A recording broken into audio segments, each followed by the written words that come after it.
ఈ గురుకుల పాఠశాల విద్యార్థులు కలుషిత ఆహారం తిని దాదాపు 90 మంది ఆసుపత్రుల్లో పాలయ్యారు. కొంతమంది నీలోఫర్ హాస్పిటల్లో ఉన్నారు, కొంతమంది కింగ్ కోటి ఆసుపత్రుల్లో ఉన్నారు, ఇంకా కొంతమంది ప్రైవేట్ ఆసుపత్రులకు వెళ్లారు. ఇలా ఎక్కడ చూసినా పిల్లలు ఆసుపత్రుల పాలవుతున్నటువంటి పరిస్థితి ఉన్నది. రేవంత్ రెడ్డి ఏమో విజన్ 2047 అని డబ్బా కొట్టుకుంటుండు, సంకల్ గుద్దుకుంటుండు. ఇది విజన్ 2047 కాదు, పాయిజన్ 2047 అయిపోయింది. ఇది విజన్ 2047 కాదు, పాయిజన్ 2047. ఎందుకంటే ప్రతిరోజు రాష్ట్రంలో ఏదో ఒక మూలల కలుషిత ఆహారంతో మంచాల మీద పడ్డ పిల్లలే కనబడతా ఉన్నారు. పాయిజన్ తో ఇవాళ పిల్లలు ఆసుపత్రుల పాలవుతున్నారు. ఇప్పుడు గౌరవ ఎమ్మెల్యేలు నేను కొంతమందిని పరామర్శిస్తే మంచిగా అయినాక మరి ఏడికి బిడ్డ అంటే నేను పోను, హాస్టల్కి పోను ఇంటికే పోతా అంటారు పిల్లలు. నేను ఇంటికే పోతా, ఇక పోను గవర్నమెంట్ హాస్టల్కు అని పిల్లలు వణుకుతున్నారు, భయపడుతున్నారు. రేవంత్ రెడ్డి గారు నువ్వు తెలంగాణ రైజింగ్ అని డబ్బులు కొడుతున్నావు. ఇవాళ తెలంగాణ రైజింగ్ కేవలం ఆ ఫ్రంట్ పేజ్ యాడ్లు, పేపర్లలో ఫ్రంట్ పేజ్ యాడ్ల మీద, టీవీ అడ్వర్టైజ్మెంటుల్లో, హోర్డింగ్ల మీద మాత్రమే తెలంగాణ రైజింగ్. కానీ ఇక్కడ పిల్లలు మాత్రం ఆసుపత్రుల్లో మంచాల మీద ఫాలింగ్. నీదంతా హోర్డింగ్ల మీద రైజింగు. గురుకుల పాఠశాల, ప్రభుత్వ పాఠశాల పిల్లలు ఆసుపత్రులలో బెడ్ల మీద ఫాలింగ్. నీ గవర్నమెంట్ గింతే ఉన్నది. నువ్వు ఎట్లా రేజ్ అవుతున్నావు నాయన? అవినీతిలో రేజ్ అవుతున్నావు, అరాచకంలో రేజ్ అవుతున్నావు, అహంకారంలో రేజ్ అవుతున్నావు, కబ్జాలలో రేజ్ అవుతున్నావు. కానీ ప్రభుత్వ పాఠశాల పిల్లలు మాత్రం ఆసుపత్రుల మీద ఫాల్ అయిపోతున్నారు, మంచాల మీద పడిపోయిన పరిస్థితి వచ్చింది. ఈరోజు కోతలు కోయడం కాదు, రేవంత్ రెడ్డి నోరిప్పితే అబద్దాలే. ఇక మాటలైతే కోటలు దుంకుతాయి.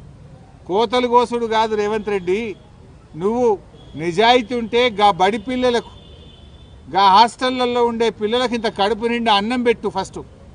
నువ్వు విజన్ 2047 తొక్కుతా పీకుతా అని పిచ్చకుంట్ల మాటలు మాట్లాడకు. పిల్లలకు ఇంత కడుపు నిండా అన్నం పెట్టే కార్యక్రమం చెయ్యి. మాటలు ఎక్కువ ఉన్నాయి తప్ప అన్నీ ఉత్తముచ్చట్లే. ఏమైనా మాట్లాడితే 20,000 కోట్లతో నేను ఇంటిగ్రేటెడ్ స్కూళ్ళు పెడుతున్నా అంటాడు. 20,000 కోట్లు పెట్టి ఇంటిగ్రేటెడ్ స్కూల్ పెట్టేటప్పుడు అప్పటిదాకా పిల్లలు బతుకుంటే కదా. ఇలా పాఠాలు చదువుకోవాల్సిన పిల్లలు అరచేతిలో ప్రాణాలు పెట్టుకొని బతుకుతున్నారు, గిజగిజలు ఆడిపోతున్నారు. ఇవాళ మేము ఆ పిల్లల్ని మాట్లాడించినప్పుడు ఏం చెప్తున్నారు పిల్లలు? సార్ మాకు అన్నం దొడ్డు బియ్యం వస్తున్నది, అన్నం తినబుద్ధి అయితే లేదు, అన్నం ఉడుకుతలేదు, ఆ అన్నం తింటే కడుపును వస్తున్నది. ఇవాళ సన్న బియ్యం ఇచ్చిన కేసీఆర్ గారేమో ఆనాడు గురుకుల పాఠశాలల్లో గవర్నమెంట్ స్కూళ్లకు సన్న బియ్యం ఇచ్చి మంచిగా కడుపు నుండి అన్నం పెట్టిండు. కానీ రేవంత్ రెడ్డి వచ్చినాక బియ్యం చక్కగా ఉంటలేదు అని ఇవాళ స్వయంగా నేను ఒక 40 మంది పిల్లల్ని మాట్లాడిస్తే బారీక్ చావల్ ఆరా సాబ్, ఖానా అచ్చా నయ్యే సాబ్ అని పిల్లలు చెప్తున్నారు. మొన్న రాత్రి కలుషిత ఆహారం తిని బాగ్లింగంపల్లి గురుకుల పాఠశాల పిల్లలు 90 మంది ఇవాళ ఆసుపత్రుల పాలైపోయింది. 90 మంది పిల్లలు ఆసుపత్రుల పాలైతే ఈ రాష్ట్రంలో ఒక్క మంత్రికి కానీ ఈ ముఖ్యమంత్రికి కనీసం చీమ కుట్టినట్లేదు. ఒక్కరు కూడా వచ్చి పరామర్శించింది లేదు ఇప్పటిదాకా. They are busy. ఫుట్బాల్ ఆడడంలో ముఖ్యమంత్రి మంత్రులు బిజీ ఉన్నారు. పిల్లలు దవాఖానల పాలైతే ఈ గవర్నమెంట్కు చీమ కుట్టినట్లేదు. 5 కోట్లు పెట్టి ఫుట్బాల్ నేర్చుకోవడానికి 5 కోట్ల గవర్నమెంట్ డబ్బులు పెట్టి రేవంత్ రెడ్డి ఫుట్బాల్ స్టేడియం కట్టుకున్నాడు. ఆయన ఎవడో మెస్సీ. ఆ మెస్సీ వస్తాడట. మెస్సీతో ఫుట్బాల్ ఆడడానికి ఈ మేస్త్రి ఫుట్బాల్ ఆడడానికి సింగరేణి పైసలు, బడా కంపెనీల మీద ఒత్తిడి పెట్టి 100 కోట్ల రూపాయలు ఖర్చు పెట్టి ఈయన ఫుట్బాల్ షోకు తీర్చుకుంటుండు. ఆ 100 కోట్లతోని ఓ మంచి హాస్టల్ కట్టు, పిల్లలకు కడుపు నిండా అన్నం పెట్టు, ఓ స్కూల్ కట్టు. నువ్వు సిఎస్ఆర్ డబ్బులతో, సింగరేణి డబ్బులతో, ప్రభుత్వ డబ్బులతో స్టేడియాలు కట్టుకునేంది, ఈ ఫుట్బాల్ షోకులు తీర్చుకోవడం ఏంది? ఇవాళ అక్కడ కొండాపూర్ హాస్పిటల్లో పిల్లలు ఉన్నారు, అదేదో ఒక ప్రైవేట్ ఆసుపత్రుల్లో పిల్లలు ఉన్నారు, నీలోఫర్లో పిల్లలు ఉన్నారు, కోటి ఆసుపత్రిలో మంచాల మీద పిల్లలు ఉన్నారు. ఇవాళ హైదరాబాద్ నడిబొడ్డున, హైదరాబాద్లోనే ఈ పరిస్థితి ఉంటే ఇక జిల్లాలో ఏం పరిస్థితి ఉంది?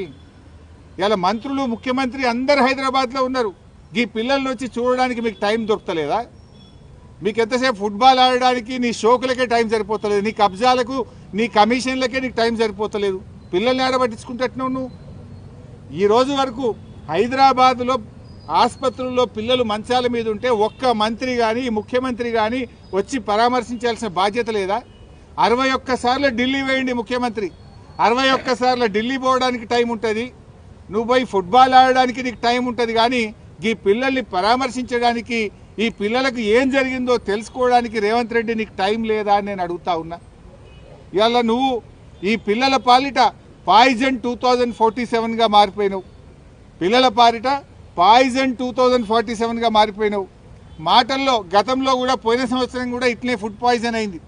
అప్పుడు బీఆర్ఎస్ పార్టీ మేము మా పార్టీ ఆధ్వర్యంలో గురుకులాల బాట పట్టినాం, ముఖ్యమంత్రి మీద ప్రభుత్వం మీద ఒత్తిడి పెంచాం. అప్పుడు రేవంత్ రెడ్డి అప్పుడు మెల్లగా లేచిండు, కుంభకర్ణుడు నిద్ర లేచినట్టు లేచి అప్పుడు ఏమన్నాడు, లేలే ఇక ఇప్పటి నుంచి అంత గ్రీన్ ఛానళ్ళ పైసలు ఇస్తా, కలెక్టర్లు అడిషనల్ కలెక్టర్లు రోజు హాస్టళ్లలో పోయి పంటరు, ఇక ఎక్కడ జరగది, జరిగితే తోలు తీస్తా అని మాట్లాడిండు. మరి మళ్ళీ ఎందుకు జరుగుతున్నది? నీ గ్రీన్ ఛానల్ ఏమైపోయింది? ఎందుకు మళ్ళీ రోజు ఫుడ్ పాయిజన్ జరుగుతున్నది? ఇప్పుడు తోలు తీయాల్సింది నీదా అధికారులదా? నువ్వే విద్యాశాఖ మంత్రివి, నువ్వే ముఖ్యమంత్రివి, అట్టర్ ఫ్లాప్ అయిపోయినావు నువ్వు. పోయిన సంవత్సరం ఇట్లే మాట్లాడినావు కదా, మళ్ళీ ఇప్పుడు ఎందుకు జరుగుతుంది అని నేను అడుగుతా ఉన్నా. ఇది ఎట్లుందంటే రేవంత్ రెడ్డి కథ వెనకటికి కూడా అన్నాడట, తినడానికి తిండి లేదు కానీ మీసాలకు సంపంగి నూనె అన్నాడట. ఇక పిల్లలకి ఇంత అన్నం పెట్టే తెలివి లేదు రేవంత్ రెడ్డికి. ఇక నేను 3 ట్రిలియన్ ఎకానమీ చేస్తా, నేను 2047 విజను, నేను ఫ్యూచర్ సిటీ కడతా. నీ సిటీ ఏందో నువ్వేందో, ముందు పిల్లలకి ఇంత కడుపు నిండి అన్నం పెట్టు. అరే పిల్లలు పోయి ఒక దిక్కు పోలీస్ స్టేషన్లో కంప్లైంట్ ఇస్తే సిగ్గుండాలి, నీ మీదనే కంప్లైంట్ ఇచ్చారు కదా, నువ్వే విద్యాశాఖ మంత్రివి, నువ్వే ముఖ్యమంత్రివి. ఈ పురుగులన్నం మాకొద్దని పోలీస్ స్టేషన్లో పిల్లలు పోయి ధర్నా చేస్తూ నువ్వు కేసు పెట్టి మన ముఖ్యమంత్రి మీద. ఆడ పాపం షామీర్పేట గురుకులానికి మా బీఆర్ఎస్వి పిల్లలు పోతే వాళ్ళు ఏం చెప్తున్నారు, బాత్రూములు కడిగేటువంటి బ్రష్లతోని బౌగోన్లు కడుగుతుండట. ఏం కావాలి ఆ పిల్లల పరిస్థితి?